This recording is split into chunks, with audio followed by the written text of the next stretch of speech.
청와대가 조국 수사 과정에서 검찰의 인권 침해가 있었는지 조사해달라고 국가인권위원회에 공문을 보냈습니다. 윤석열 검찰총장을 압박하기 위한 거란 분석입니다.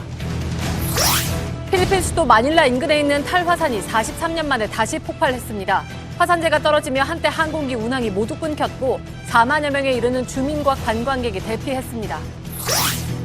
미국이 지난해 10월 초에 끝난 스톡홀름 협상을 이어가고 싶다는 뜻을 북한에 전했다고 로버트 오브라이언 백악관 국가안보보좌관이 밝혔습니다. 한국당이 총선용 위성 정당을 만들어 비례자유한국당이란 이름을 붙이려던 계획에 제동이 걸렸습니다. 중앙선거관리위원회가 비례자유한국당이란 명칭을 쓸 수 없다고 결정 내렸습니다. 독감 환자가 크게 늘고 있습니다. 보건당국은 예방주사를 맞아도 걸릴 수 있는 만큼 개인 위생에 신경 써달라고 당부했습니다. 지난 3일 지금 이곳 이른바 성인 PC방에서 손님이 흉기에 찔려 숨지는 사건이 발생했습니다. 한눈에 봐도 4인성 게임을 즐기는 것처럼 보이는데 불법 음란물이 유통되는 곳도 있습니다. 오늘 밀착카메라에서는 불법의 온상 성인 PC방을 취재했습니다. 뉴스룸을 시작합니다. 청와대가 국가인권위원회에 대통령 비서실장 명의의 공문을 보냈습니다. 검찰이 조국 전 장관 가족의 인권을 침해했는지 조사를 해달라는 내용입니다.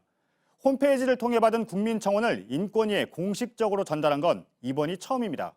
검찰과 충돌하고 있는 가운데 나온 조치여서 그 배경이 주목받고 있습니다. 먼저 심수미 기자의 보도를 보시고 청와대를 연결하겠습니다.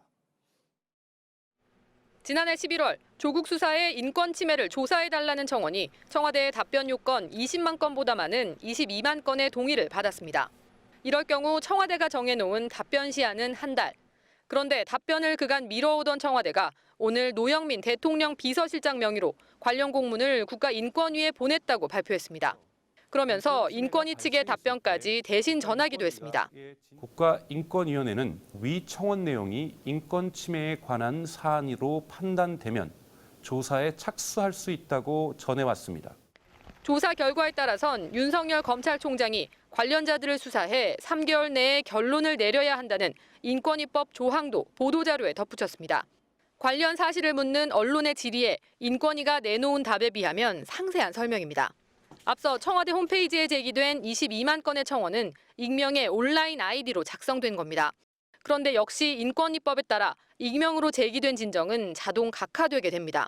따라서 청와대가 오늘 공문을 보낸 건 공식적으로는 진정을 하지 않으면서 검찰 수사에 대한 인권위의 조사를 촉구한 셈입니다. 더불어 윤 총장에 대한 비판 여론을 다시 환기시키려는 뜻도 있다는 분석이 나옵니다. 2017년 5월 출범 이후 문재인 정부 청와대가 국민청원을 인권위에 공개 전달한 건 이번이 처음입니다. JTBC 심소희입니다. 이번엔 청와대를 연결합니다. 저희 취재진이 새롭게 취재한 내용도 있다고 하는데요. 이서준 기자, 청와대가 국민청원을 인권위로 보낸 이번 조치가 이례적이라고 할 수 있는 건가요? 홈페이지를 통해 접수한 국민청원을 비서실장 명의 공문으로 인권위로 보낸 일, 이번 정부 들어 처음입니다. 네, 그런데 청원이 20만 명을 넘긴 지는 이미 한참 됐습니다. 그럼 청와대가 늦게 답을 내놓았다 이렇게 봐야 하는 건가요? 청와대는 30일 내에 20만 명 이상의 동의를 받은 국민청원 글에 대해서는 한 달 이내에 답변을 해오고 있습니다. 그런데 이번 이 조 전 장관 관련 청원에 대해서는 지난해 10월 15일에 글이 올라왔는데 그러므로 12월 중순쯤엔 답을 내놨어야 합니다. 하지만 청와대는 12월 중순 그때 좀 더 신중하게 검토한 뒤 한 달 뒤에 답변하겠다고만 했습니다. 네, 신중하게 검토하겠다. 그 한 달 동안 무슨 일이 있었는지 새로 취재된 게 있다면서요? 네, 인권위 등을 취재를 해보니까 양측의 이견이 있었습니다. 청와대는 이 청원 자체에 대한 답변을 최영애 인권위원장이 직접 출연해서 답변을 해달라고 요청을 했다고 합니다. 그런데 인권위는 우리는 독립기구다. 청와대가 받은 청원에 인권위가 답을 하는 것은 부적절하다. 이런 논리로 거부를 했다고 합니다. 이런 요구와 거절이 여러 차례 반복되는 사이 시간이 흐른 걸로 보입니다. 그럼 혹시 인권위의 입장도 좀 확인을 해봤습니까? 일단 인권위는 구체적인 말은 아끼고 있습니다. 공문은 받았고 절차와 법에 따라서 조사할 수 있는지 여부는 검토를 해보겠다 정도의 원론적인 입장만 밝히고 있습니다. 따라서 실제로 인권위가 검찰에 대한 조사에 착수할지 여부는 좀 더 지켜봐야 할 걸로 보입니다. 청와대 공문이 한때는 진정서로 알려졌었죠. 나중에 바로잡았는데 그 과정도 좀 설명을 해주시죠. 앞서 리포트에서도 잠시 보셨지만 해당 청원 자체가 모두 익명 온라인 아이디로 작성이 됐기 때문입니다. 이 때문에 인권위가 이 익명글은 진정서로 받아들일 수 없다는 입장을 보이자 대신 이런 청원이 있었다는 것을 노영민 비서실장 실명으로 된 공문을 통해서 알려주는 형식이 된 겁니다. 그러니까 접수와 동시에 조사 착수가 가능한 이 법적인 의미의 진정이라고는 할 수 없다는 겁니다. 네, 인권위가 조 전 장관에 대한 수사를 조사해야 한다는 요구는 여당에서도 나왔었잖아요. 네, 지난해 국정감사에서 그러한 발언들이 나왔는데요. 당시 발언을 잠시 들어보시겠습니다. 정경심 교수에 대한 현재 검찰의 그 명백한 인격권 침해, 적극적으로 인권위원회가 나서서 직권조사를 해야 된다고 생각합니다. 국가인권위원회도 검찰에 대한 개혁을 앞장서 주셔야 된다고 저는 생각하는데. 네, 야당의 반응도 짧게 좀 전해주시죠. 네, 한국당에서는 국민이 물으면 정부가 골라서 답하는 국미청원이라고 비판을 했습니다. 하지만 청와대는 조만간 계엄령 수사와 관련해 윤석열 검찰총장을 수사해달라는 청원에도 답을 할 예정입니다. 네, 청와대에서 이서준 기자였습니다. 이번엔 지휘부가 새로 바뀐 오늘 검찰의 분위기는 어땠는지 처음 내놓은 입장이 어떤 건지 짚어보겠습니다. 서울중앙지검의 박병현 기자가 연결돼 있습니다. 박 기자, 오늘 바뀐 고위 간부들이 첫 출근을 했습니다. 아무래도 관심이 쏠린 건 서울중앙지검장이잖아요. 예, 그렇습니다. 이성윤 서울중앙지검장이 오늘 취임식을 가졌습니다. 관심을 끈 건 이번 검찰 인사를 놓고 논란이 많았는데 이 지검장이 검찰 인사의 실무를 총괄하는 법무부 검찰국장이었기 때문입니다. 논란을 의식한 듯 이 지검장은 취재진 앞에선 아무런 말도 하지 않았습니다. 네, 이성윤 지검장의 취임식도 좀 궁금한데요. 취임사에서 특별한 언급들이 좀 있었습니까? 예, 이 지검장의 취임사를 한 문장으로 정리를 하면 검찰권을 알맞게 조절해 제한을 해야 한다는 겁니다. 이 검찰은 인권 보호를 위해 있는 기관이라며 검찰의 존재 이유라고까지 표현을 했습니다. 또 주목받은 부분이 있었습니다. 검찰 본연의 임무에 역량을 집중을 해야 할 때라고 강조를 한 겁니다. 이 부분은 직접 들어보겠습니다. 사회적 이목을 집중시키는 사건 수사가 검찰에 맡겨진 중요 임무인 것은 분명합니다. 그러나 그 과정에서 민생 범죄 등 일반 형사사건에 대한 수사 기능도 정상적으로 작동되어야 합니다. 글쎄요, 이 말은 어떤 의미로 좀 해석해야 할까요? 예, 검찰의 직접 수사를 줄이고 형사 공판 업무에 무게를 두려는 뜻을 밝힌 겁니다. 실제로 1시간 전쯤 법무부에서는 직제 개편 추진 방안을 발표했습니다. 이 특수부였던 서울중앙지검 반부패 수사부는 4개에서 2개로 줄어들고 공안부였던 공공수사부는 3개에서 2개로 줄어듭니다. 대신 민생 사건을 담당하는 형사부와 재판을 담당하는 공판부로 바뀌게 됩니다. 네, 지휘부가 바뀐 첫날 이번 인사를 비판하는 현직 검사의 글이 올라오기도 했죠. 그렇습니다. 대검찰청 감찰 2과장인 정의도 검사가 오늘 검찰 내부망에 글을 올렸습니다. 이 정 과장은 이번 인사에 대해 특정 수사 담당자를 찍어내고 검찰총장을 허수아비로 만들기 위한 인사라고 못 박았습니다. 이 추미애 법무부 장관에겐 불공정한 인사는 다시 검찰을 정권의 신여로 만들 수 있다고 강하게 비판했습니다. 그러면 검찰 내부는 좀 어떻습니까? 집단적인 반발 움직임이 좀 있습니까? 그렇진 않을 것으로 보입니다. 현직 검사가 법무부 장관을 비판하는 글을 쓴 건 추미애 법무부 장관 취임 이후 처음이긴 합니다. 하지만 당장 뚜렷한 움직임이 있는 건 아닙니다. 관련해 검찰 분위기를 살폈는데 대부분의 검찰 관계자들은 당장 있을 중간 간부급 인사와 평검사 인사를 앞두고 조심스럽다는 반응이 대부분이었습니다. 네, 박 기자, 한 가지만 더 물어보겠습니다. 앞서 청와대가 인권위에 공문을 보냈다는 소식을 전했는데 혹시 검찰 입장이 있습니까? 대검 관계자는 검찰이 입장을 낼 사안은 아니라고 말했습니다. 하지만 검찰 내에선 우려 섞인 반응이 있는 것도 사실입니다. 이 대통령 직속 기구인 인권위에 청와대가 공문을 보내 조사를 검토하라고 시킨 건 자칫 검찰을 압박하게 하는 부적절한 행동으로 비칠 우려가 있다는 겁니다.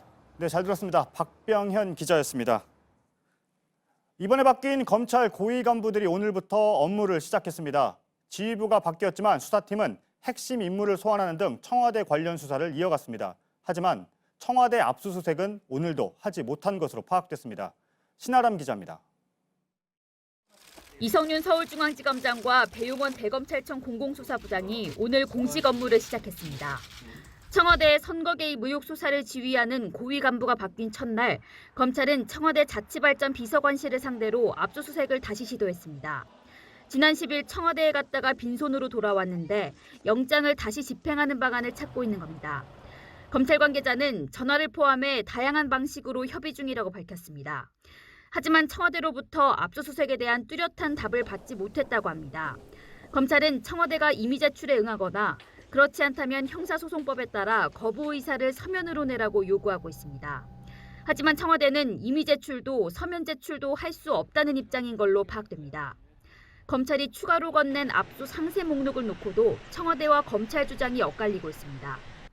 이런 가운데 검찰은 김기현 전 울산시장 측근의 비위 의혹을 청와대에 처음 제보한 송병기 울산시 경제부시장을 불러 조사했습니다. 지난달 31일 구속영장이 기각된 뒤 처음입니다. 이처럼 예정된 수사는 이어지고 있지만 지휘부가 바뀌면서 앞으로 수사 속도가 조절될 가능성이 높아졌습니다. JTBC 신아람입니다. 네, 국회가 오늘 본회의를 열고 정세균 총리 후보자의 인준안을 방금 처리했습니다. 수사권 조정안 법안도 방금 막 처리가 됐다고 하는데요. 국회를 한번 연결해 보겠습니다. 김필준 기자, 지금도 국회가 본회의를 진행 중입니까? 아닙니다. 방금 전에 막 끝났습니다. 오늘 본회의는 1시간 30분 전쯤부터 시작이 됐는데요. 한국당은 총리 인준안 표결에만 참여를 하고 나머지 법안에는 모두 불참했습니다. 검찰청법과 유치원 3법에 대한 무제한 토론, 즉 필리버스터 없이 표결에 참여하지 않는 것으로 거부 입장을 나타낸 것입니다. 다만 조금 전 본회의장 앞에서 날치기 규탄 대회를 가졌고 현재는 한국당 일부 의원들이 앞으로의 전략을 논의 중인 것으로 전해졌습니다. 네, 오늘 처리된 안건들을 좀 차례대로 하나씩 살펴보죠. 우선 정세균 총리 후보자 인준안이 처리가 됐죠. 네, 오늘 본회의의 첫 번째 안건으로 통과가 됐습니다. 약 40여 분 전에 164표로 국회 문턱을 넘었습니다. 반대는 109표, 무효는 4표, 기권은 1표였습니다. 과거 4+1 연대였던 5당 협의체의 157명에 친여 성향의 무소속 7명까지 모두 찬성표를 던진 거라서 여당이 모을 수 있는 표는 모두 모은 셈입니다. 네, 한국당의 반대는 있었지만 일단 민주당으로선 큰 시름을 덜게 됐다, 이렇게 봐야겠군요. 네, 그렇습니다. 일단 민주당에서는 국회 국무총리 인준안 표결에 있어서 매우 불안함을 나타낸 상태였습니다. 사실 오늘 결과를 얻기 위해서 정세균 총리는 지명 직후부터 청문회 이후까지 당시 4+1 대표들에게 모두에게 전화를 돌린 것으로 파악됐습니다. 파악된 것만 약 6통인데요. 잘 부탁한다는 취지였는데 지명 직후부터 표 단속에 나선 것으로 보입니다. 네, 이제 후임이 결정이 됐죠. 혹시 이낙연 국무총리는 오늘 입장을 낸 게 있습니까? 아직은 없습니다. 이낙연 총리 측은 내일 아침에 입장을 밝힐 예정이라고 했습니다. 그런데 최근 이 총리가 종로구 아파트에 전세 계약을 한 것으로 JTBC 취재 결과 파악이 됐는데요. 따라서 조만간 사퇴서를 내고 종로 지역구 후보자로 총선에 나설 것으로 보입니다. 자, 그럼 패스트트랙 법안 얘기로 좀 가보죠. 수사권 조정안 법안이 2가지가 있었는데 2가지 다 통과가 된 건가요? 네, 모두 처리가 됐습니다. 형사소송법안은 165표, 검찰청법은 164표로 통과됐습니다. 기명 투표였는데 민주당 내부에서도 반대 투표는 없었던 겁니다. 네, 유치원 3법도 오늘 처리 대상이었죠? 네, 방금 전에 역시 막 처리가 됐습니다. 이로써 민주당이 주장했던 정치개혁과 검찰개혁 등 모든 패스트트랙 법안이 통과가 된 겁니다. 따라서 이해찬 당대표는 오늘 저녁 여의도에서 민주당 의원들과 신년 만찬을 가질 예정입니다. 이 자리에서 패스트트랙 정국을 마무리하는데 그동안 수고했다는 격려의 메시지가 나올 것으로 보입니다. 네, 잘 들었습니다. 국회에서 김필준 기자였습니다. 새로운 수사권 조정이 시행되면 검찰과 경찰의 관계는 크게 바뀝니다. 실제 수사 현장, 또 조사를 받는 시민들에게도 영향을 미치게 되죠. 어떤 게 달라지는지 송우영 기자가 짚어봤습니다. 가장 눈길을 끄는 건 경찰에 새로 부여된 수사 종결권입니다. 그동안에는 경찰이 수사를 하다 혐의가 없다고 판단을 내려도 무조건 검찰로 넘겨야 했습니다. 그런데 이젠 경찰 자체 판단으로 사건을 마무리할 수 있게 됩니다. 혐의가 없는데도 경찰과 검찰에서 이중조사를 받거나 검찰의 최종 불기소 결정이 나올 때까지 고통받는 사례가 많이 줄어들 전망입니다. 검사는 경찰의 수사 종결 이후 90일간 사건을 검토하고 문제가 있으면 재수사를 요청할 수 있습니다. 하지만 검찰은 현실적으로 경찰이 수사를 제대로 못하는 상황이 오면 이를 바로잡기 힘들어진다며 반대해왔습니다. 또 검찰이 피의자를 조사하고 남긴 신문 조서의 효력도 상당히 줄어들게 됩니다. 그동안은 피의자가 검사 앞에서 혐의를 인정하고 이를 조서에 기록하면 나중에 재판에서 부인하더라도 소용이 없었습니다. 하지만 앞으로는 재판에서 피의자가 번복하면 증거로 사용하지 못합니다. 수사 현장에선 검찰의 피의자 신문 조서도 경찰의 조서와 같은 정도로 격화되는 효과가 있을 거라는 전망이 나옵니다. 검찰의 직접 수사 범위도 부패나 경제범죄, 공직자 관련 범죄와 선거 방위사업 범죄, 대형 참사 등 중요 범죄로 한정됩니다. JTBC 송우영입니다. 화산재와 수증기가 뿜어져 나와 생긴 연기 기둥이 하늘로 솟구치고 있습니다. 어제 오후 필리핀 마닐라 인근 탈화산의 분출 장면입니다. 밤사이에 화산 활동이 더 활발해지면서 화산재가 부딪혀서 발생하는 화산 번개 현상까지 나타났고 오늘 새벽엔 용암이 흘러나왔습니다. 필리핀 당국은 몇 시간 안에 혹은 며칠 안에 위험한 수준의 폭발이 있을 수 있다고 경고했습니다. 윤세민아 기자입니다. 흰 연기가 거대한 기둥을 이루며 솟구칩니다. 하늘 전체를 집어삼킬 듯 끊임없이 뿜어져 나옵니다. 현지 시간 어제 필리핀 수도 마닐라에서 65km 떨어진 타가이타이 지역의 탈화산이 분출했습니다. 오전부터 땅속을 울리는 진동과 함께 증기가 나오기 시작했고 저녁이 되자 높이 15km에 달하는 화산재 기둥이 형성됐습니다. 국내에서 가장 높은 555m짜리 롯데타워를 27개나 쌓아야 하는 높이입니다. 화산 활동이 더욱 활발해진 오늘 새벽, 기둥 사이에서 번쩍이는 섬광이 포착됐습니다. 화산재끼리 부딪혀 발생하는 정전기로 만들어지는 이른바 화산 번개입니다. 용암이 분출되는 장면도 포착됐습니다. 필리핀 화산 지진 연구소는 4단계 경보를 발령했습니다. 수시간 내 또는 며칠 안에 위험한 수준의 화산 폭발이 있을 수 있다는 의미입니다. 두테르테 필리핀 대통령은 긴급 성명을 내고 화산 반경 14km 안에 있는 4만 5천 명 이상의 주민과 관광객들에게 대피령을 내렸습니다. 인근 지역 주민들이 화산재를 뒤집어 쓴 채 피난길에 올랐고 차를 몰고 대피하던 운전자의 창문에도 화산재가 내려앉았습니다. 마을도 모두 잿빛이 됐습니다. 외교부는 현재까지 우리 국민의 피해는 없다고 밝혔습니다. 다만 국내 항공사들은 안전상의 이유로 인천과 마닐라를 오가는 항공편 운항을 대부분 중단했습니다. 현재 최소 1,300명의 승객이 마닐라 공항에 발이 묶인 상태입니다. JTBC 윤세민아입니다. 네, 탈화산이 분출한 지역은 타가이타이라는 지역입니다. 여기에 살고 계신 필리핀 교민 한 분을 전화로 연결해 보겠습니다.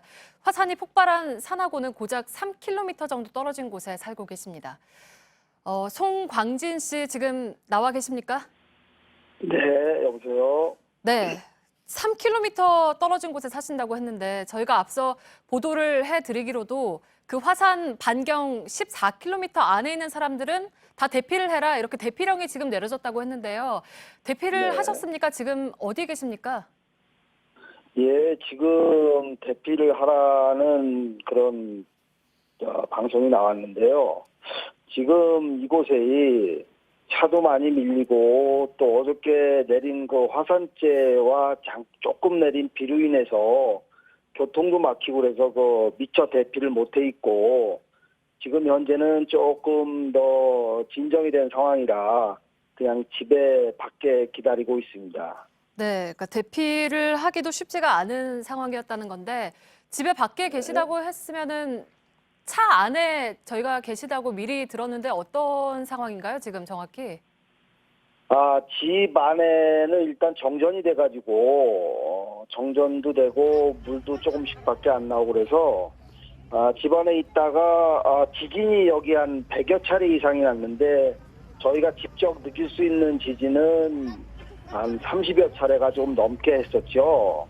그래서 지금 이제 집안에는 사실 불안해서 못 있고 차 안에서 지금 대피하고 있는 그 집 앞에 차 안에서 지금 있는 중입니다. 네, 지금 송광진 씨께서 이제 어제 찍은 영상을 저희가 계속 시청자 여러분들께 지금 화면으로 보여드리고 있는데 화산재 네. 기둥이 15km라고 저희가 보도를 해드렸어요. 어마어마한데 어제 상황이 정확히 어땠습니까? 저거 찍을 때 상황이? 네, 어제는 뭐 정말 굉장히 놀랐을 정도로 이 따가이따이뿐이 아닌 필리핀 북부 지방 전체로 퍼져나갈 정도로 굉장히 큰 굉장히 크고 많은 그 연기가 났었죠. 그래서 이제 그런 것 때문에 지금 하늘은 모두 다 잿빛 하늘로 돼 있었고 상당히 좀 난감한 지역에 있었습니다. 네, 그러니까 그 화산재가 지금은 다 이제 뭐 도로나 차 위나 다 가라앉아 있는 상황일 텐데 지금 상황은 어때요? 뭐 마스크 같은 거는 잘들 끼고 계십니까? 충분히 있습니까? 마스크는? 예, 지금 마스크 같은 경우는 이곳 그 따가이따이 지방은 거의 지금 없는 상황이고요. 네. 수건이나 뭐 손수건 그리고 이제 저 같은 경우는 아직 조금 있으니까 지금 마스크를 하고 있는 상황이고 네.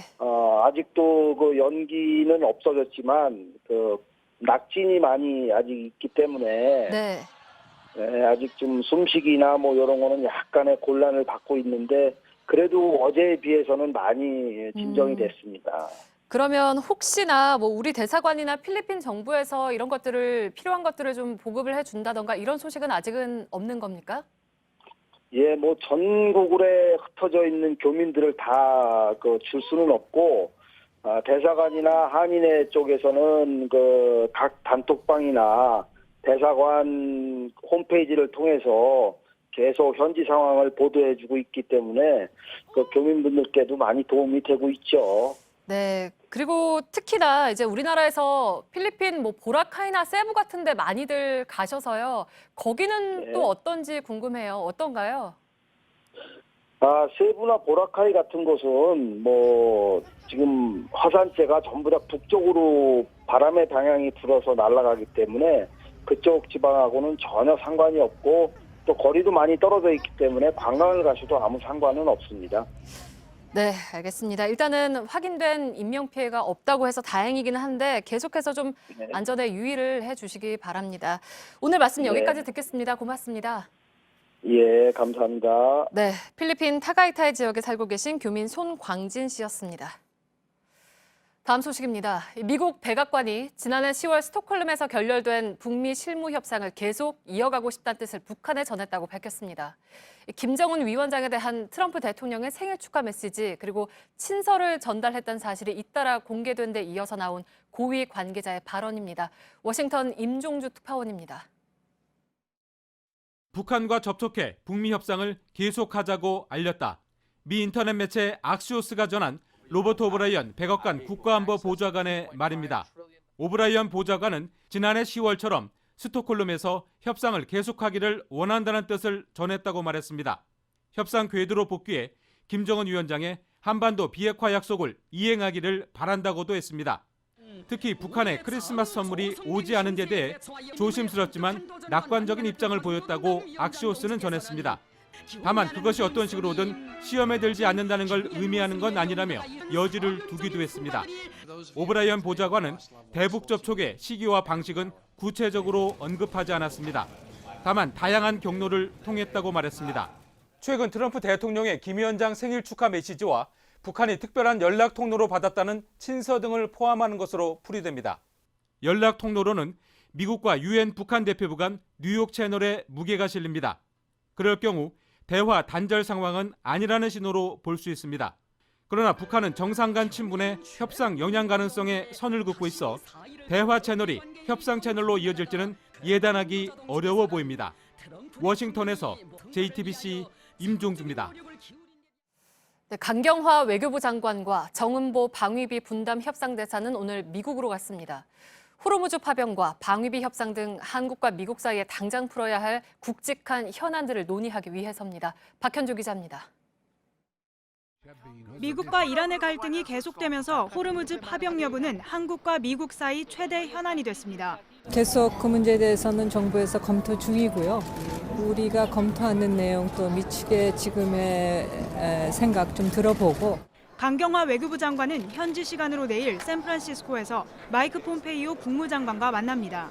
폼페이오 장관은 호르무즈 해협 파병을 요청할 것으로 보이는데 강 장관은 이번 회담이 정부 결정에 참고가 될 것이라고 했습니다. 강 장관은 모테기 도시미스 일본 외무상과도 만나 한일, 한미일 외교장관 회담도 열릴 가능성이 큽니다.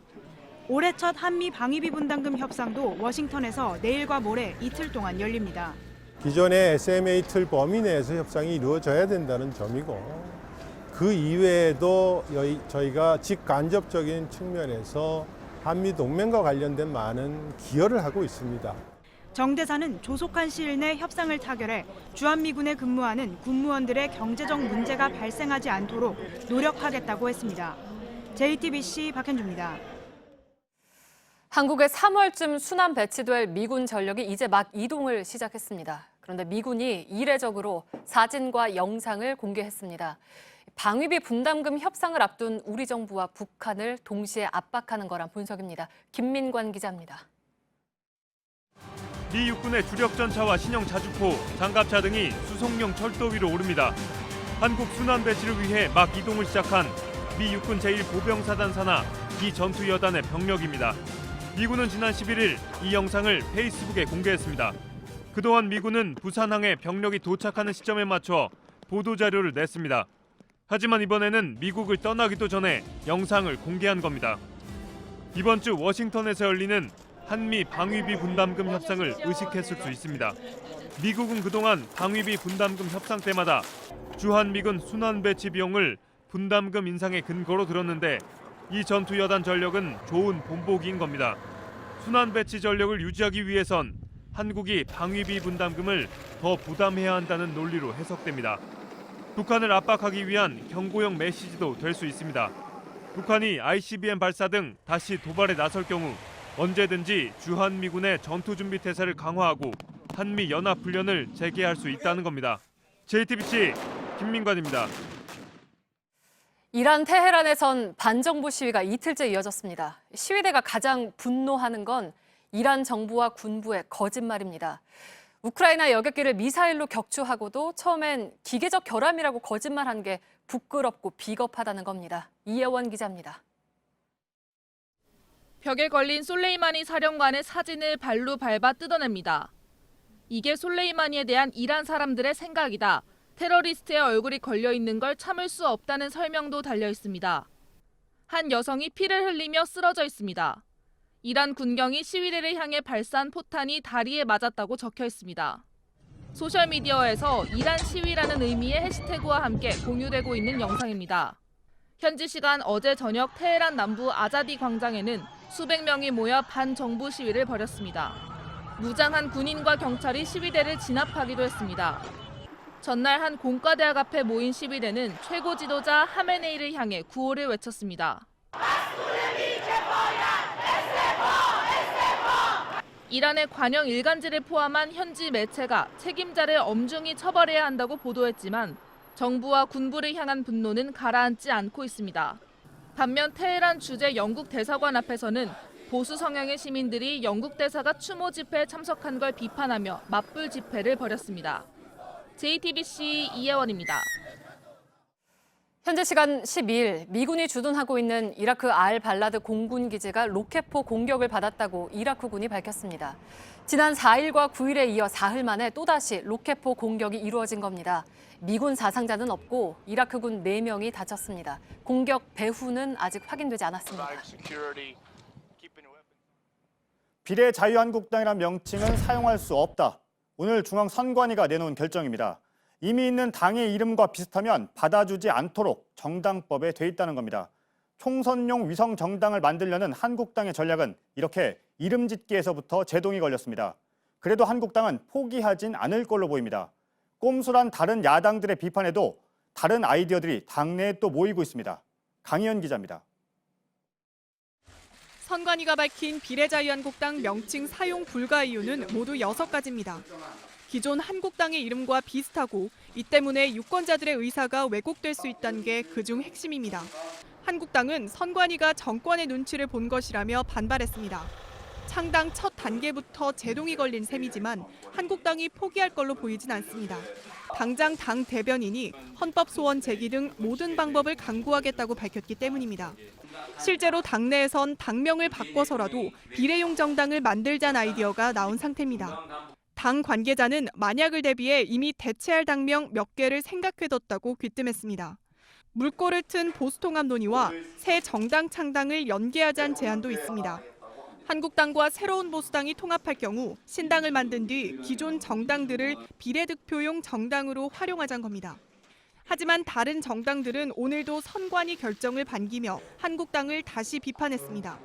민주당은 민의를 왜곡하려는 꼼수 정치를 중단하라고 지적했고 바른미래당은 꼼수가 상식을 이길 수 없는 당연한 결정이라고 했습니다. JTBC 강연입니다. 고민정 청와대 대변인이 내일 문재인 대통령의 신년 기자회견 후에 사퇴할 걸로 보입니다. 총선에 출마하기 위해서입니다. 청와대 입이라고 하는 대변인 출신 3명이 모두 선거에 뛰어드는 겁니다. 이미 40명 가까운 청와대 출신 예비 후보자들은 청와대 마케팅에 열을 올리고 있습니다. 인지도를 올리는데 효과가 크기 때문이란 분석입니다. 김소연 기자입니다. 대통령과 산책을 하고 손을 맞잡은 모습. 청와대 출신 후보의 홍보물에선 빠지지 않고 등장하는 장면입니다. 서울의 한 민주당 예비 후보 사무소를 찾아가 봤습니다. 현수막에 청와대 비서관 경력을 가장 크게 적어놨고 문재인 대통령과 함께 일했다고 한 번 더 적어놨습니다. 반응은 다소 엇갈립니다.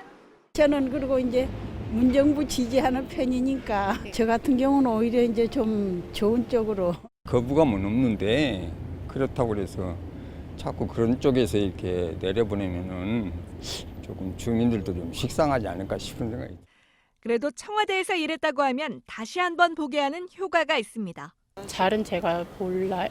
신뢰는 가요. 청와대에서 내 신뢰도는 높아지는데요. 여론조사 전문가도 후보 인지도가 낮을 때 청와대 경력이 도움이 될 거라고 분석합니다. 특히 당내 경선용 여론조사 때 청와대 출신이란 소개 문구가 큰 도움이 될 거란 관측도 나옵니다. 오늘까지 예비 후보로 등록한 비서관급 이상 인사는 모두 18명. 이 중 청와대 경력을 대표 경력 2개에 앞세우지 않은 경우는 의원 출신인 진성준 전 정무비서관뿐입니다. JTBC 김소현입니다. 야권에선 오늘 보수통합이 일단 첫걸음을 뗐습니다. 자유한국당과 새로운 보수당이 큰 원칙에 합의하면서입니다. 이제 문제는 주도권을 누가 쥐느냐입니다. 내일 첫 회의를 열기로 했는데 양측의 입장이 벌써부터 좀 다릅니다. 안지현 기자입니다. 통합이 정의입니다. 저희도 동의한 보수 중도 통합의 6대 기본 원칙이 발표되었습니다. 자유한국당은 새 보수당이 내건 이른바 보수재건 3원칙을 수용하겠다고 밝혔습니다. 2시간 뒤엔 새 보수당이 화답했습니다. 보수재건 3원칙이 포함된 이 6원칙을 지키는지 예의주시하면서 양당 간의 대화를 시작하겠습니다. 2달 넘게 끌어온 줄다리기를 마치고 두 당이 통합 논의를 본격화하기로 한 겁니다. 큰 틀에서라도 합의가 나오자 무조건 통합을 완성하라는 요구가 두 당을 향해 쏟아졌습니다. 하지만 당장 내일 통합추진위원회의 첫 회의부터 전망은 불투명합니다. 새 보수당은 박형준 위원장이 이끄는 위원회에 대해 자문기구일 뿐이라며 통합 논의는 두 당 대표자가 직접 해야 한다는 입장입니다. 당내 이견들도 문제입니다. 새 보수당 내에선 통합을 해도 효과가 없을 것이라는 반발이 나왔습니다. 한국당 내에선 친박근혜계의 반대가 여전합니다. 이런 가운데 한국당 박친박들도 여전히 탄핵 세력은 사과부터 하라며 대통합에 미리 선을 긋고 있습니다. JTBC 안지연입니다. 이른바 사법농단의 첫 판결이 오늘 나왔습니다. 유해용 전 대법원 수석재판연구관에 대해서입니다. 박근혜 전 대통령의 비선 의료진에 대한 소송 상황을 청와대에 알린 혐의도, 퇴임할 때 10,000건이 넘는 재판 문건을 밖으로 가져간 것도 모두 무죄를 선고했습니다. 오효정 기자입니다. 유해용 전 대법원 수석재판연구관은 김영재 원장의 부인 박채윤 씨의 특허권 소송 상황을 청와대에 보고한 혐의를 받았습니다. 박근혜 전 대통령의 비선 의료진으로 지목된 사람들입니다. 하지만 재판부는 검찰이 내놓은 증거가 부족하다고 봤습니다. 유 전 수석연구관은 퇴임 후 변호사 사무실을 열 때 대법원에서 10,000건이 넘는 재판 관련 문건들을 들고 나왔습니다. 법원은 이 역시 무죄라고 판결했습니다. 이 기록들을 변호사 영업에 이용했거나 개인정보를 유출했다고 보기 어렵다는 이유에서입니다. 재판 연구관 시절 관여했던 사건을 변호사가 된 뒤 수임했다는 의혹에 대해서도 유 전 수석이 재직 시절 실질적으로 취급한 사건이라고 볼 수 없다고 봤습니다. 사법농단 사건이 첫 무죄 판결을 받은 가운데 형사재판뿐 아니라 대법원과 국회에서도 문제를 해결해야 한다는 목소리도 있습니다. 사법농단 전체에 대해서 정당하다라고 인정해 준 건 아니라고 봐요. 징계를 해야 되고 탄핵도 해야 되고 그다음에 그거 자체에 대해서 사실 조사도 대법원에서 확정을 해서 가고. 다만 재판부는 검찰이 언론에 피의 사실을 공표했다는 유 전 수석 측 주장은 받아들이지 않았습니다. 범죄 사실을 특정할 정도로 구체적이진 않았던 겁니다. JTBC 오효정입니다. 자유한국당 추천으로 세월호 특조위원회에 임명된 김기수 변호사가 오늘 스스로 물러났습니다. 임명장을 받은 지 3주 만입니다. 자신을 둘러싼 논란이 커진 건 문재인 대통령이 임명을 늦게 한 탓이라고 주장했습니다. 정혜성 기자입니다. 오늘 오전 김기수 변호사가 사회적 참사 특별조사위원회 측에 사퇴서를 제출했습니다. 대통령이 준 임명장도 반납했습니다. 저에 대한 오해가 난무될 즈음에 임명을 함으로써 제가 도저히 사참위원으로 활동할 수 없게 만든 장본인이 문재인 대통령입니다. 임명이 지체돼 마녀 사냥을 당했다고 했습니다. 세월호 유가족들이 특조위 전원위원회 참석을 방해한 것도 비판했습니다. 합법적인 사참위원회 회의 참석을 물리력으로 저지하는 사태가 또 다른 형태의 사회적 참사로 규정하고자 합니다. 그동안 유가족들은 김 변호사의 참석을 3차례 막았습니다. 김 변호사가 세월호 참사 진상 규명을 방해한 의혹으로 특조위의 조사 대상이라는 게 그 이유였습니다. 김 변호사는 자신의 임명을 반대하는 내용의 성명을 낸 특조위 소속 공무원 40명 등을 검찰에 고발했습니다. 자유한국당은 30일 내로 새로운 인사를 추천해야 합니다. JTBC 정혜성입니다. 대구엔 박근혜 전 대통령이 태어난 집이라는 걸 알리는 커다란 표지판이 있었습니다. 이 표지판은 국정농단 사건을 거치며 한 시민이 훼손해 철거됐습니다. 그런데 최근에 표지판이 슬그머니 다시 만들어졌습니다. 어찌된 일인지 윤두열 기자가 취재했습니다. 대구 번화가 동성로입니다. 상가 건물 옆으로 작은 표지판 하나가 눈에 띕니다. 박근혜 전 대통령이 태어난 곳임을 알리고 있습니다. 원래는 길가에 2m 40cm 높이의 커다란 표지판이 있었습니다. 박 전 대통령의 얼굴과 이력 등이 새겨져 있었습니다. 당선 직후인 2013년에 만들어졌는데 탄핵 정국이 한창이던 2016년 철거됐습니다. 한 시민이 붉은 스프레이를 뿌려 훼손한 겁니다. 원래 박 전 대통령 생가트 표지판이 있던 자리는 이렇게 흔적만 남았고 골목 안쪽으로 들어오면 작은 표지판이 새로 생겼습니다. 철거된 지 3년여 만에 다시 세워졌습니다. 한 보수단체의 끈질긴 민원 때문입니다. 생가트를 복원하라고 이야기했습니까? 생가트 안내 표지판 재설치만 요구했을 뿐입니다. 여기서 24시간 365일 해봅시다! 결국 구청이 작은 표지판 2개를 만들었습니다. 하지만 이 표지판도 계속 남아있을지는 불투명합니다. 민원 때문에 표지석을 다시 설치했다는 부분들에 대해서는 도저히 납득이 되지 않습니다. 대구 중구청에는 표지판을 다시 철거하라는 민원이 여러 건 들어왔습니다. JTBC 윤두열입니다. 가수 승리가 오늘 구속영장 실질심사를 다시 받았습니다. 해외 원정 도박 그리고 성매매 알선 의혹과 관련해서입니다. 결과는 밤 늦게 나올 것으로 보입니다. 여성국 기자입니다. 가수 승리가 구속영장 심사를 받기 위해 법원에 나왔습니다. 지난해 5월 이후 8개월 만입니다. 카메라 앞에서 잠시 고개를 숙였지만 질문에 답 없이 빠르게 들어갔습니다.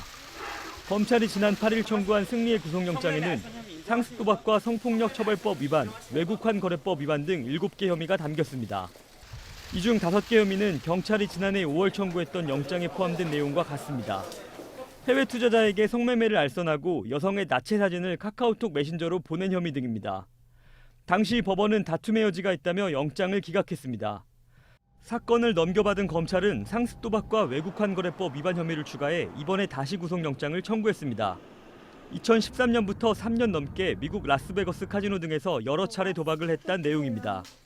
도박 자금으로 달러를 빌리는 과정에서 미리 신고를 하지 않은 혐의도 추가됐습니다. 2시간 반가량 이뤄진 심사에서 승리 변호인 측은 구속 필요성이 없다고 주장했습니다. 도박 외에 추가된 혐의가 없고 도박 관련 혐의도 검찰의 수사 지휘를 통해 불구속으로 넘겨졌던 겁니다. 승리의 구속은 오늘 밤 늦게 결정됩니다. JTBC 여성국입니다. 가족 간의 다툼이 벌어졌던 한진그룹은 주주들끼리 어떻게 뭉치느냐가 경영권을 가를 핵심 변수입니다. 우선 한진일가 다음으로 지분이 많은 KCGI는 싸움에 끼지 않겠다고 밝혔습니다. 결국 조원태 회장과 누나 조연아 씨 중 누가 경영권을 잡느냐는 어머니 이명희 씨와 반도건설의 선택에 달려있다고 볼 수 있습니다. 성화선 기자입니다.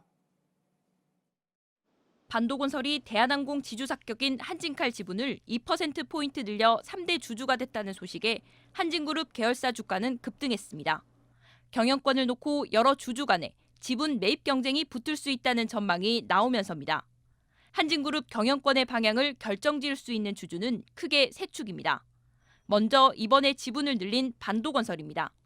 반도건설은 대한건설협회 회장 출신인 권홍사 회장이 이끄는 중견 건설사입니다. 권 회장이 고 조양호 회장과 친분이 있는 만큼 애초 조원태 회장의 우군이 될 거란 추측이 많았습니다. 하지만 최근 조연아 씨와 만난 사실이 알려지면서 어느 편에 설지 판단이 어려운 상황입니다. 일각에선 반도건설이 경영권 다툼을 지켜볼 거란 의견도 나옵니다. 건설회사로선 경영권이 정리되면 이긴 쪽과 대한항공이 가진 부동산을 같이 개발하는 게 더 이득이라는 이유에서입니다. 지배 구조 펀드인 KCGI와 국민연금의 의중도 중요합니다. 일단 단일 주주로 가장 지분이 많은 KCGI는 독자 노선을 걷겠다고 선을 그었습니다. 주주들 간의 합종 연행 싸움에 끼지 않겠다는 겁니다. 또 하나의 변수는 조연아 조원태 남매의 어머니인 이명희 씨입니다. 이 씨는 지난해 말 딸 조연아 부사장이 경영권 문제를 제기한 뒤 아들 조원태 회장과 크게 다퉜습니다. 결국 3월 주주총회 전까지 반도건설과 이명희 씨가 어떤 선택을 하느냐에 따라 한진그룹 경영권의 방향이 정해질 가능성이 큽니다. JTBC 성화선입니다. 암호화폐 투자 자문을 하던 유튜버를 흉기로 찌르고 도망간 범인 2명 가운데 1명이 구속됐습니다. 나머지 1명은 호주로 도피했습니다. 구속된 범인은 대부분 공범이 한 일이라고 떠넘기고 있습니다. 경찰은 인터폴에 공조를 요청할 예정입니다. 김지성 기자입니다. 유튜버 습격 사건의 범인 2명 가운데 1명인 40대 남성 A씨가 오늘 오후 구속됐습니다. 강도 살인 미수 혐의입니다. 법원은 A씨가 도주할 우려가 있다고 봤습니다. A씨는 취재진 앞에서 피해자에게 미안하고 죄송하다고 말했지만 주범과 범행 동기를 묻는 질문엔 답하지 않았습니다. A씨는 지난 토요일 오후 5시쯤 수원역 부근에서 붙잡혔습니다. 경찰 조사에서 호주로 도주한 공범 B씨에게 책임을 떠넘겼습니다. 범행을 준비하면서 B씨를 처음 봤고 B씨가 범행을 주도했다고 진술했습니다. 또 비트코인에 대해 전혀 모르며 피해자와도 아는 사이가 아니다라고 보복 범죄를 부인했습니다. 경찰은 통신 내역을 바탕으로 A씨와 B씨를 연결한 제3의 인물이 있는지 들여다보고 있습니다. 또 붙잡힌 A씨가 피해자 유튜브 영상을 시청하거나 암호화폐 인터넷 카페에서 활동했는지도 조사할 계획입니다. 경찰은 범행 당일 바로 홍콩을 거쳐 호주로 출국한 B씨에 대해 인터폴에 수사 공조를 요청할 계획입니다. JTBC 김지성입니다. 서울의 한 대학병원이 국가에서 지원하는 무료 예방접종에 진료비를 받아오는 걸로 확인됐습니다. 피해 환자는 200여 명, 부당 청구는 400건이 넘습니다. 이 병원은 실수였다면서 뒤늦게 전액을 환불해줬습니다. 오선민 기자입니다. 생후 8개월 된 아이를 키우는 A씨는 신생아 예방접종을 위해 이대 서울병원을 찾았습니다. 무료인 줄 알았던 예방접종에 대해 병원은 진료비를 요구했습니다. 왜 비용을 내야 되냐 하는데 이제 자세히 모르겠고 이 병원은 수납을 먼저 해야지 주사를 맞을 수 있다. 접종 시기를 놓칠 수 없어서 지난해 연말까지 9차례 돈을 내고 예방접종을 했습니다. 12월이 돼서야 보건소에서 이제 문자가 온 거예요. 잘못됐으니 환불을 받아라. 만 12세 이하 아이들은 국가 예방접종 지원 사업에 의해 지정된 병원에선 17가지 필수 백신을 무료로 맞을 수 있습니다. 이대 서울병원도 지정 의료기관입니다. 저희가 이제 상담비랑 백신비랑 시행비랑 해서 나가고 있습니다.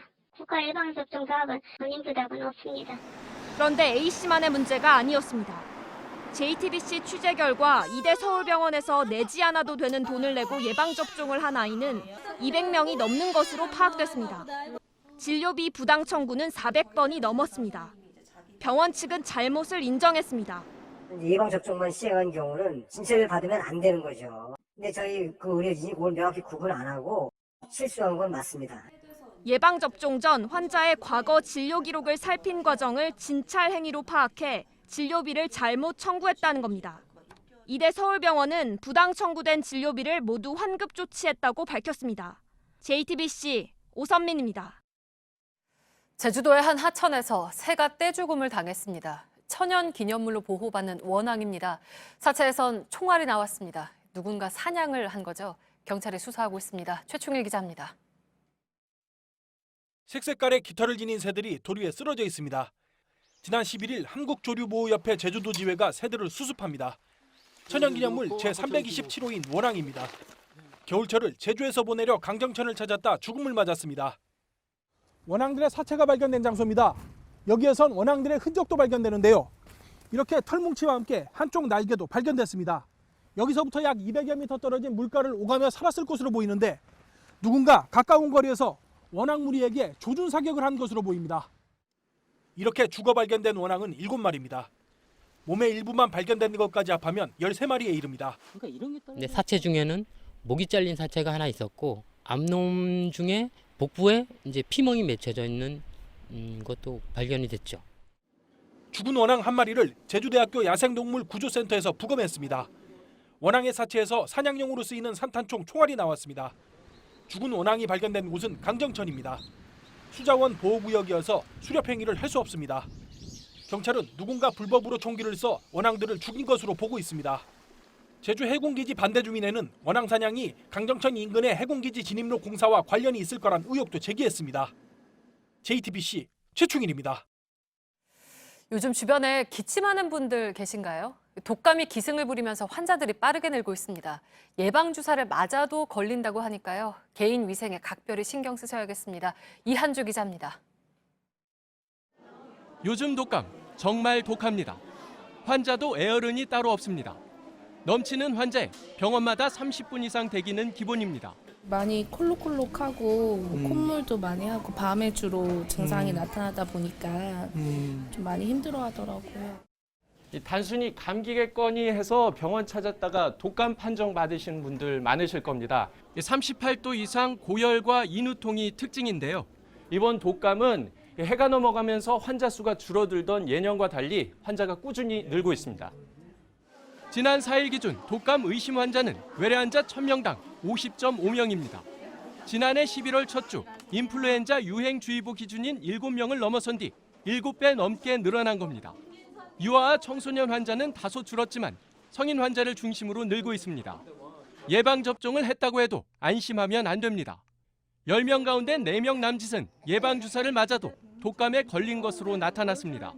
단 예방주사를 맞으면 독감에 걸려도 증세가 약해집니다. 전문가들은 독감이 초봄까지 이어질 수 있는 만큼 지금이라도 예방접종을 하라고 조언합니다. 독감 바이러스가 많게는 3가지까지 유행을 하거든요. 그러니까 이번 독감이 지나가더라도 B형이라든지 H3N2가 또 유행할 수도 있기 때문에. JTBC 이한주입니다.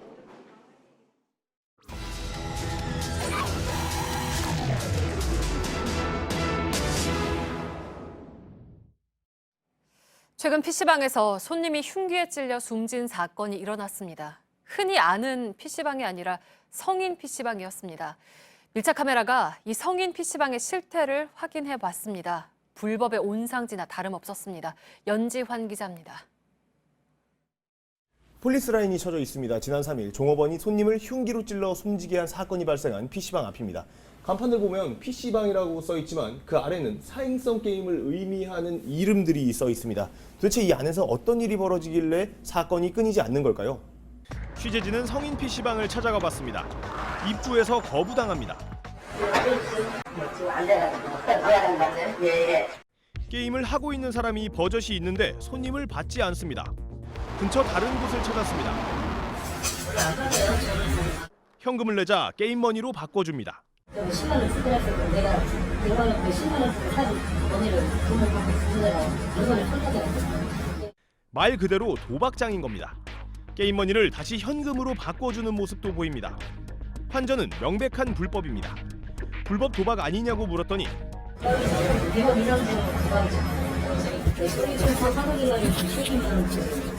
현금이 오가면서 사건 사고가 잦을 수밖에 없는 환경입니다. 취재진에게 들어온 제보 한 통, PC방이 우후죽순 생기고 있다는 겁니다. 찾아가 봤습니다.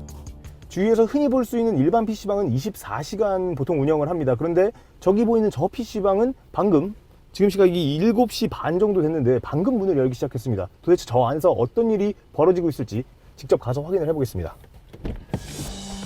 청소년 출입 가능업소라고 써있지만 여기는 청소년도 출입이 가능해요? 사행성 게임뿐입니다. 이곳에서도 불법 환전이 공공연하게 이루어집니다. 단속은 쉽지 않습니다. 불법 환전 순간을 포착하거나 카메라로 찍어야 하기 때문입니다. 그만큼 교묘하게 운영됩니다. 대부분 성인 PC방은 일반인을 잘 받지 않습니다.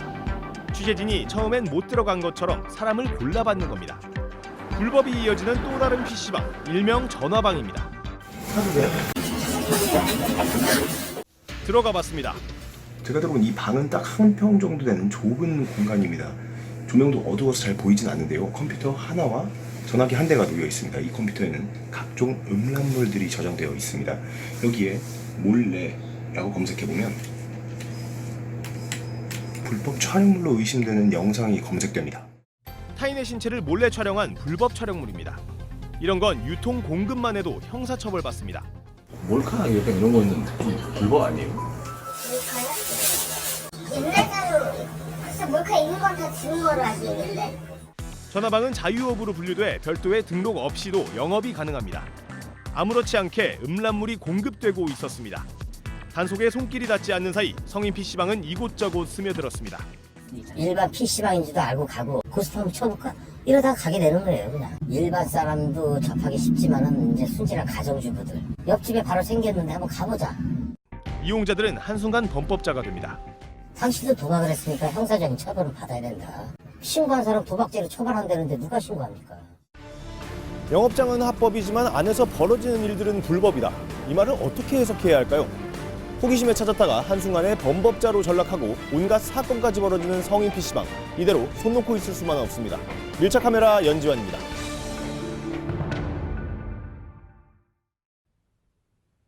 (70년) 동안 지켜온 고려온단의 원칙. 좋은 원료가 좋은 제품을 만듭니다. 원료까지 생각한다면 고려온단. 아프고 가렵고 피나고 붓는 치질 통증 참지 말고 프레파인. 겉과 속에 바로 흡수되어 빠르게 좋아지니까 치질 통증 끝. I'm fine. 프레파인.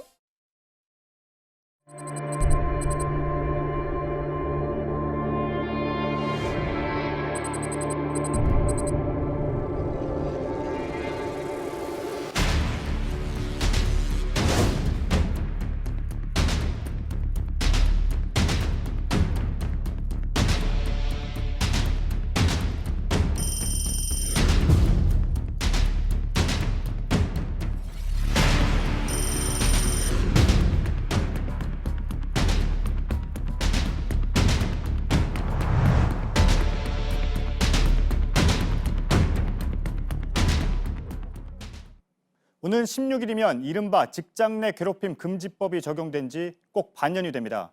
직장은 달라졌을까요? 괴롭힘은 사라지지 않았습니다. 작은 회사는 더 심해졌습니다.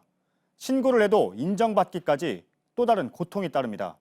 여전한 괴롭힘의 실태를 박유미, 윤재영 기자가 차례로 짚어봅니다. 착복도 착복이었지만 선생님들을 많이 괴롭히셨어요. 새벽 3, 4시까지 일을 시키시고 수당도 안 주시고. 위탁기관인 구청에 알려도 소용이 없었습니다. 왜 우리한테까지 연락이 오냐. 알아서 적절하게 처리를 해라. 그럼 원장님 바로 전화 끊고 화내가지고 너 왜 그거 전화했냐, 그런 걸 왜 얘기하냐는. 괴롭힘은 더 심해졌습니다. 원장님 말을 잘 듣게끔 하고 각서를 써달라고 하시더라고요. 그래서 나오지 말라고. 감시 아닌 감금도 있었어요. 보육교사들은 원장으로부터 괴롭힘을 당하는 경우가 많고 재취업 때문에 신고도 꺼립니다. 그 어린이집 나오면 바로 못 나와요. 1년을 참아요. 그치, 의미가 없어 저는. 상시 근로자가 5명이 되지 않으면 아예 법 적용이 안 됩니다. 본청에 제가 담당자를 찾아가서 무상 이야기를 했어요. 너무 힘들다. 노동부에다가 신고를 해보래. 5인 미만 사업장이라 관여를 안 한다. 항상 말뿐인 행정인 거예요. 소극적 행정. 회사 규모에 따라 반응은 달랐습니다. 대기업 직원들은 갑질이 줄었다고 느꼈지만 작은 회사에선 오히려 더 늘었다고 했습니다. 작은 회사는 사장이 가해자이거나 징계나 실직의 걱정 때문에 문제 제기를 하기 어려운 구조입니다. 여기까지 오기가 쉽지 않습니다. 이곳에 오면 이런 진정서를 통해 직장 내 괴롭힘을 신고할 수 있습니다. 하지만 법으로 보호받기까지 이후로도 길고 어려운 과정을 거쳐야 합니다. A씨는 지난해 노동청에 상사의 폭언과 성추행을 신고했습니다. 상사는 감봉 징계를 받았지만 A씨는 악소문에 시달렸습니다. 왜 이렇게 일을 크게 만드냐고 저를 모함을 하고 2차 피해는 겨우스란히 제가 겪고.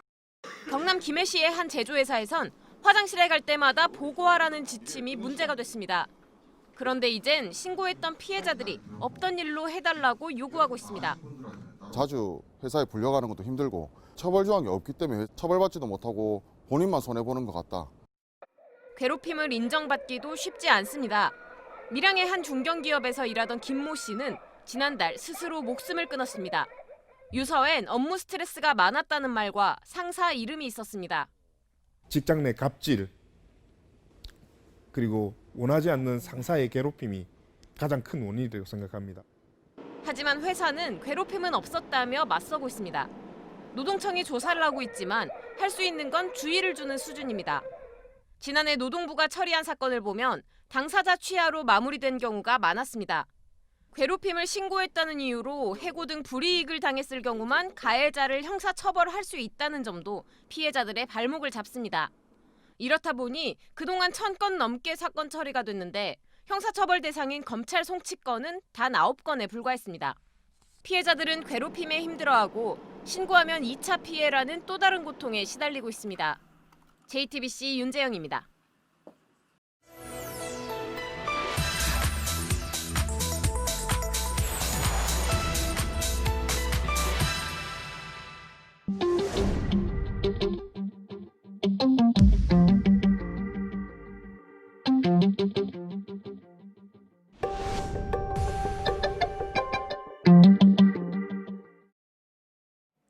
광주 서구의 한 총선 예비 후보가 큰 길가 5층 건물에 내건 이 대형 현수막이 논란이었습니다. 과격한 문구에다가 김현미 국토교통부 장관과 여성 나체를 합성한 그림까지 있었기 때문입니다. 네, 이걸 내건 당사자는 예비 후보는 선거사무소에는 홍보물을 마음대로 걸 수 있다고 반박했습니다. 이가학 기자하고 바로 팩트체크해 보겠습니다. 네, 예비 후보자의 선거사무소 외벽 현수막에는 아무런 제약이 없습니까? 아무런 제약이 없을까요? 절반만 맞는 말입니다. 네. 선거법상 예비 후보자는요, 선거사무소에 간판, 현판, 현수막을 게시할 수는 있는데 규격이나 개수 제한은 없습니다. 다만 내용까지 제약이 없는 건 아닙니다. 다른 후보자나 후보자의 가족을 비방해서는 안 되고 허위 사실을 적어서도 안 됩니다. 네, 그러면은 이번 경우는 어떤가요? 광주 선관위에 문의를 해봤는데 오늘 1차 판단을 했다고 합니다. 선거법으로만 보면 이 현수막 내용이 법 위반이라고 보기는 어렵다고 판단했습니다. 다만 해당 예비 후보가 선관위 등록과는 달리 실제로 그 빌딩에 있는 선거사무소를 운영한 흔적이 없어 보여서 이 부분을 중앙선관위에 검토해달라고 요청했습니다. 이 선거사무소를 실제 운영한 게 아니라고 판단되면 예비 후보자로서 현수막을 걸 수도 없기 때문이죠. 네, 그러니까 선거법으로만 따지면 모호하지만 어제 지자체가 이미 철거를 했잖아요. 그러니까 다른 법을 따져서 철거를 하는 거는 가능하다 이런 얘기인가요? 네, 그렇습니다. 선관위는 게임의 룰, 그러니까 이 선거 과정, 선거 규칙으로만 따지는데요. 하지만 이 해당 지역 지자체도 우리 지역 관내에 있는 현수막이 우리 주민들에게 피해를 주는 건 아닌지 5개 광고물법이라는 기준으로 판단할 수가 있습니다. 네, 그러니까 꼭 선거법으로만 볼 게 아니라는 거죠? 네, 그렇습니다. 보통은 후보들이 이 선정성 또는 뭐 혐오 논란이 될 만한 수준의 이 현수막을 내거는 게 좀 후보 입장에서는 위험한 네. 선택이잖아요. 뭐 이런 걸 거의 안 하기 때문에 이번 사례가 매우 드물긴 합니다만 이 지자체 관내에 걸린 현수막은 바로 이 법 취지에 따라서 지자체장, 이번 경우에는 구청장이죠. 이 권한으로 뗄 수가 있습니다. 5개 광고물법에 나온 이 금지 광고물 규정, 즉 음란하거나 태폐적인 내용, 청소년의 보호, 선도를 방해할 우려, 이게 근거입니다. 네. 근데 이제 이번 현수막을 두고 2017년에 표창원 의원이 주도를 해서 국회에서 전시를 했던 박근혜 전 대통령 그 합성 그림도 있는데 이거는 왜 안 된다는 거냐 이런 반론도 있죠. 그렇습니다. 이게 제목이 더러운 잠이라는 제목의 작품이었죠. 당시에도 뭐 정치적인 패러디다, 표현의 자유를 보장해야 한다는 등의 옹호도 있었지만 바로 이 부분에서 비판이 컸습니다. 특정 성별을 근거로 한 희화나 패러디까지 표현의 자유로 보호할 수는 없다는 겁니다. 그래서 표 의원은 당시 이 일로 민주당으로부터 당직 정지 6개월 처분을 받기도 했습니다. 유력 대선 주자였던 문재인 대통령도 대단히 민망하고 유감스러운 일이라면서 예술의 영역과 정치의 영역은 다르다라고 지적하기도 했습니다. 굳이 법 위반을 따지지 않더라도 사실 이런 문제는 사회적 통념, 상식, 감정의 영역이기도 합니다. 적어도 정치인 또는 그 정치인이 되려는 사람이 이런 표현과 또 이런 그림을 스스로 선거에서 활용해도 되느냐, 이에 대한 답은 이미 당시 이 논란을 통해서 어느 정도 나왔다고도 볼 수 있습니다. 네, 잘 들었습니다. 팩트체크 이가혁 기자였습니다.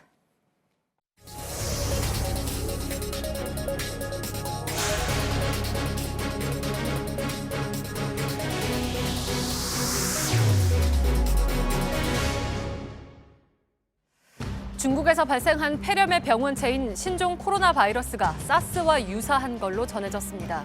유전자 염기 서열을 비교해봤더니 89%의 유사성을 보였다는 겁니다. 질병관리본부는 하지만 이것만으로는 중국 폐렴을 사스로 분류할 수 있는 건 아니라고 밝혔습니다. 광주 전남 일제 강제징용 피해자들이 일본 전범기업을 상대로 내일 오전 광주지방법원에 2차 집단 소송을 냅니다. 민주사회를 위한 변호사 모임 광주 전남지부 등은 일제강점기 때 전범기업 6곳에 강제 동원된 기록 등이 확인된 33명이 소송에 참여한다고 밝혔습니다. 1차 소송은 지난해 4월 9개 일본 전범기업을 상대로 54명이 제기했습니다. 그제 오후 4시 45분쯤 부산 진구 감곡의 공원의 계단에 차가 걸리는 사고가 났습니다. 신고를 받고 출동한 경찰은 음주 측정을 거부한 운전자 35살 A씨를 도로교통법을 위반한 혐의로 현장에서 체포했습니다. 경찰은 A씨가 술에 취해서 계단을 내리막길로 착각한 걸로 보고 있습니다. 호주 뉴사우스 웨일스주 당국이 지난 한 주 동안 2.2톤이 넘는 당근과 고구마를 항공기와 헬리콥터를 동원해서 국립공원 상공에 뿌렸습니다. 캥거루과 멸종 위기종인 왈라비처럼 초대형 산불로 삶의 터전을 잃고 먹이를 찾아 헤매는 동물들을 살리기 위한 조치입니다. 편의점에서 수입 맥주 비중이 한때 60%가 넘었는데요. 다시 국산 맥주가 떠오르고 있습니다. 일본 맥주가 사라진 데다가 이 술에 세금 매기는 법이 바뀌면서 국산 맥주도 수입 맥주처럼 4캔에 10,000원이 가능해졌기 때문입니다. 이주찬 기자입니다. 수입 맥주를 상징하던 4캔에 10,000원 할인 행사에 카스나 클라우드 같은 국산 맥주도 들어갑니다. 이달부터 술에 붙는 세금을 가격이 아니라 양에 따라 매기면서 국산 캔 맥주 가격이 내렸기 때문입니다. 적게 마실 때는 페트병보다는 캔맥주를 많이 이용하는데 앞으로 가격이 많이 이렇게 싸진다고 하면 캔맥주도 자주 이용할 것 같아요. 수입 맥주처럼 다양한 맛과 디자인을 내세우는 소규모 수제 맥주도 국산 맥주 인기에 한몫합니다. 일본 맥주가 빠진 자리를 채우면서 지난달에는 판매가 1년 만에 4배로 늘었습니다. 게다가 국산 수제 맥주도 가격을 내릴 가능성이 커졌습니다. 역시 올해부터 세금 부담이 줄어섭니다. 캔 맥주로 나오는 경우가 많은 데다 다양한 종류를 소규모로 생산해 원가 자체가 높았기 때문입니다. 일부 편의점은 국산 수제 맥주도 4캔에 10,000원 행사를 검토 중입니다. 세금 매기는 방식이 바뀌어도 수입 맥주 가격이 오르는 건 아닙니다. 국산 맥주의 가격 경쟁력이 커지면서 소비자의 선택폭이 넓어졌습니다. JTBC 이주찬입니다. 주진모 씨를 비롯한 연예인들 경우를 보면서 혹시 내 문자나 사진도 유출될 수 있나 걱정하는 분들 계실 텐데요. 아주 간단한 방법 3가지로 내 정보를 훨씬 안전하게 지킬 수 있습니다. 정재호 기자가 알려드립니다. 보안 설정을 강화하는 게 우선입니다. 삼성 클라우드도 이런 방식으로 2단계 인증을 설정할 수 있습니다. 클라우드에 로그인할 때마다 휴대전화로 전송된 인증 코드를 한 번 더 입력하게 만드는 겁니다. 비밀번호만 잘 관리해도 해킹 위험을 크게 줄일 수 있습니다. 미국 보안업체가 꼽은 최악의 비밀번호입니다. 1위가 1, 2, 3, 4, 5, 6입니다. 이렇게 숫자가 반복되는 비밀번호는 해킹되기 쉽습니다. 사이트마다 비밀번호를 전부 다르게 만드는 것도 좋은 방법입니다. 만들 때 나만의 규칙을 정해놓으면 비밀번호가 수백 개라도 쉽게 기억할 수 있습니다. 예를 들어 JTBC라는 기본 비밀번호를 정해놓고 특수기호와 함께 사이트 주소에 첫 3글자를 넣는 식입니다. 앱이나 스마트폰 OS는 최신 버전으로 업데이트가 돼 있어요. 업데이트 공지가 되는 순간 기존 시스템의 보안 약점이 드러나는 셈이기 때문에 서둘러서 최신 버전을 받아야 한다는 겁니다. JTBC 정재우입니다.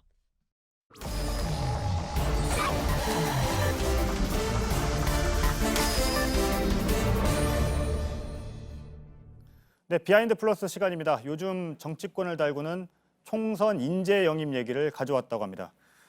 정치팀의 최재원 그리고 최수연 기자가 나와 있습니다. 네. 두 분은 지난주 월요일에도 나왔죠? 네. 예, 혹시 두 분이 같은 팀입니까? 뭐 같은 팀은 아니고 이제 정당 취재를 함께 하고 있습니다. 아, 예. 이슈가 있을 때 같이 나온다는 얘기죠? 네. 예, 맞습니다. 알겠습니다. 첫 키워드부터 보시죠. 네, 첫 키워드는 이렇게 정했습니다. 목표는 어벤져스라고 정했는데 예, 이번 인재 영입의 목표가 어벤져스다 이 얘기인가요? 그렇습니다. 일단 좀 시간을 과거로 좀 거꾸로 돌려보죠. 예. 고 김대중 전 대통령의 모습을 보고 계신데 옆에 서 있는 사람, 뭐 낯이 익은 분들도 계실 겁니다. 추미애 법무부 장관의 모습입니다. 1996년 총선 앞두고 당시에 영입이 됐었습니다. 네, 96년도요. 네. 예, 정말 신일 때의 모습이군요. 그렇습니다. 이 대구의 세탁속집 둘째 딸, 예. 거기에 젊은 판사, 예. 그런 사람이 지금 김 전 대통령 옆에 서 있는 건데 김 전 대통령 당시 나이가 72살인데 이렇게 옆에 서 있으니까 좀 분위기가 달라지죠. 게다가 김 전 대통령이 대구 출신을 데려왔다는 것도 좀 이례적이었는데 당시 보도를 보셔도 이렇게 이례적이라고 평가하는 보도를 보실 수가 있습니다. 아, 그렇겠네요. 네, 당시 김 전 대통령이 뭐라고 추 장관을 소개를 했었냐면 부정부패한 정치판을 세탁하러 온 인물이다라고 소개를 예, 했습니다. 아무래도 판사 출신이다 보니까 그런 소개가 나왔겠죠? 네. 예. 네, 저도 소개를 하나 해드리겠습니다. 예. 마찬가지로 1996년입니다. 총선을 앞두고 김영삼 전 대통령이 영입한 사람, 바로 김문수 전 지사입니다. 예. 운동권 사람을 데려왔다고 해서 당시의 보수 진영에서 반대가 굉장히 컸습니다. 그만큼 파격적이었다는 건데 그 인사 영입을 통해서 반대편도 껴안는 모습을 보여줄 수가 있었습니다. 네, 그러니까 뭐 당시에 재미를 좀 봤던 사례, 이 사례들을 좀 가져온 거군요. 네. 네. 예. 지금도 물론 인재 영입하면 이런 효과들을 노리고 있는 거잖아요. 그렇습니다. 이 뭐 시간이 흘렸지만 지금의 인재 영입의 목표도 아마 같을 겁니다. 특히 최근에는 여야 모두 좀 스토리, 사람 이야기에 좀 중점을 두고 있다고 할 수 있는데 예. 좀 민주당 같은 경우에는 이 발레리나 꿈꾸던 척수 장애인부터 시각 장애인 어머니와의 이야기로 화제를 모았던 20대 청년이라든지 또 이 경력 단절 딛고 일어선 여성 변호사 이렇게 좀 역경을 딛고 일어난 사람들을 내세우고 있습니다. 관련 발언을 준비했는데 들어보시죠. 예. 우리 아이들이 장애를 불편으로 느끼지 않는 세상, 더불어 산다는 말이 더 이상 필요 없는 세상, 그 꿈을 안고 저는 정치에 도전합니다. 네, 마찬가지로 한국당도 스토리를 내세우고 있습니다. 체육계 미투 1호, 그리고 탈북자 출신의 인권운동가. 이어서 오늘은 이 사람입니다. 세 번째 인재 영입인데요. 영상을 먼저 보시겠습니다. 세계 10대 사막을 횡단하고 있는 극지 탐험가 남영호 대장을 영입했습니다. 지금 한국당 상황이 황량한 사막 같아서 이런 탐험가가 필요하다는 겁니다. 발언도 한번 들어보시죠. 힘든 시기에 어쩌면 제가 다녔던 그것보다 더 황량한 사막에 들어온 것이나 다를 바 없을 것입니다. 예, 이번에는 뭐 이런 인재 영입이 어떤 평가를 받을지 한 3개월 정도 남은 거잖아요, 지금. 네. 예. 다음 키워드 볼까요? 네, 다음 키워드는 이렇게 정했습니다. 현실은 뉴스메이커 물음표를 붙였는데 예, 뭐 이렇게 무슨 영입한 얘기입니까? 사람들이 좀 기대와 달리 구설수에 오른다든지 좀 상반된 평가를 받는 경우가 있기 때문입니다. 가령 한국당 같은 경우에는 최근 뭐 후보는 아닙니다만 이 공약 개발을 위해서 데려온 나다은 위원을 이렇게 해촉을 했다는 소식이 전해졌습니다. 입당 3일 만이었는데 나 씨가 블로그에 이 조국 전 장관을 좀 지지하는 서초동 집회 사진을 올린다든지 또 문 대통령을 좀 칭찬하는 글을 올린다든지 좀 한국당 입장에서는 성향이 맞지 않았다는 논란이 일었기 때문입니다.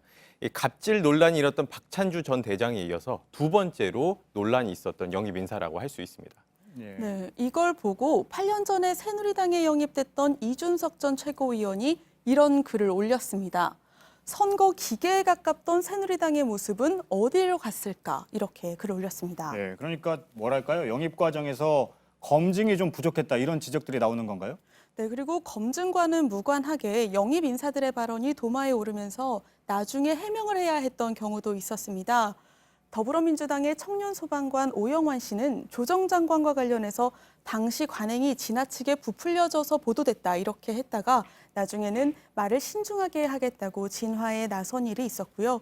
이용우 카카오뱅크 공동대표 같은 경우에도 혁신경제를 대표해서 영입이 됐는데 타다 측을 향해서 자기만 맞다고 말을 하면 안 된다라고 발언해 의외라는 평가를 받기도 했습니다. 네, 알겠습니다. 다음 키워드는 뭔가요? 네, 다음 키워드는 이렇게 정했는데 셀프 영입도 줄줄이라고 네. 했습니다. 이건 뭐 영입 대상은 아니지만 이 눈길을 끄는 신인들이 있어서 좀 관련 소식을 가져왔는데 그러니까 영입은 아니지만 본인들이 출마를 선언한 사람들을 지금 얘기를 한 거죠? 그렇습니다. 예. 오늘 같은 경우에는 MB 정부 당시에 이 민간인 사찰을 폭로했었던 장진수 씨가 이렇게 출마를 선언을 했습니다. 아, 그렇군요. 또 기억하시겠지만 이제 국정농단 과정에서 최순실 씨 저격수로 통했었던 노승일 씨. 예. 노승일 씨 같은 경우에는 광주에서 출마를 하겠다고 선언을 한 상태입니다. 네, 신인은 아니지만 정봉주 전 의원도 애매하게 출마 선언을 했습니다. 예. 자신의 유튜브 채널에 이런 글을 올렸는데요. K 선거구에 K 후보에게 도전할 듯. 그리고 민주당을 대표하는 국회의원은 최소한 파란 점퍼를 입어야 합니다. 이런 글을 올렸습니다. 네, 이미 K 선거구의 K 후보라고는 얘기했지만 이미 특정은 된 것 같습니다. 근데. 네, 맞습니다. 예. 서울 강서갑의 금태섭 의원을 겨냥한 예. 건데요. 그러니까 강서구의 K, 금태섭의 K입니다. 이 오늘 하루 종일 이 소식이 좀 논란이 됐었기 때문에 예. 또 화제도 모으기도 했었고 그래서 제가 좀 정봉주 전 의원에게 직접 전화를 해서 물어봤습니다. 그랬더니 아직 강서구에 나가겠다고 확정한 건 아니고 여러 지역구 중에 하나로 검토를 하고 있다라면서도 이 금태섭 의원 지역구 당원들로부터 예. 좀 우리 지역으로 와주면 안 되겠느냐라는 요청이 많이 들어오고 있어서 고민을 하고 있다라고 주장을 했습니다. 예, 알겠습니다. 그런데 K 지역구의 K 의원이면 사실 별로 없는 거잖아요. 그리고 본인도 일단 부인은 안 하고 있는 상황이네요. 네. 네. 예, 알겠습니다. 여기까지죠? 네, 여기까지입니다. 비하인드 플러스의 최재원, 최수연 기자였습니다. 수고했습니다. 네, 내일 전국은 오늘보다 더 춥겠습니다. 경기 북동부와 강원 산지는 영하 12도 아래로 떨어져서 한파주의보가 내려졌습니다. 남부지방에는 비나 눈이 올 거란 예보입니다. 네, 오늘 뉴스룸은 여기까지입니다. 저희는 내일도 최선을 다하겠습니다.